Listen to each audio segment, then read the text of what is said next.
Alors voilà, dans Photoshop, j'ouvre l'image.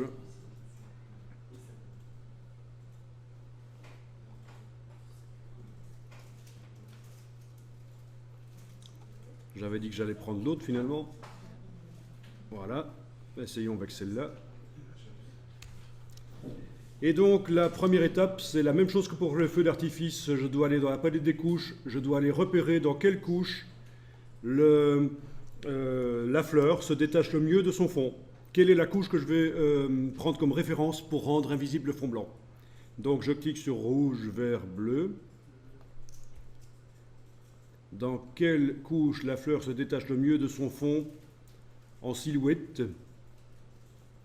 tout en conservant du détail. Bon, on peut prendre comme référence la couche bleue. Une fois que j'ai vu ça, je réactive le travail sur l'image en cliquant sur le mot RVB à cet endroit-ci.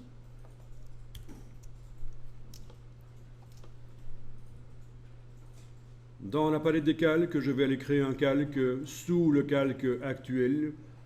Un calque avec une couleur vive qui va me permettre de bien voir. Alors, je ne vais pas choisir du rouge ou du vert, puisque j'ai du rouge et du vert dans mon image. Je vais choisir du bleu, peut-être du bleu vif.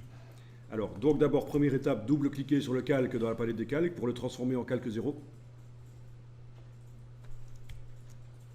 Puis, mettre sous le calque un calque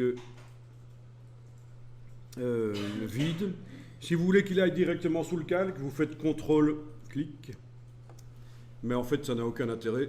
Vous pouvez oublier ça, puisque c'est super facile d'en faire un au-dessus et de le déplacer après. C'est juste une astuce pour vous montrer que, bon, il y a des raccourcis dans Photoshop. C'est le CTRL-clic sur le PC, commande-clic sur le Mac pour créer un calque sous le calque actuellement activé. Et on remplit avec une couleur vive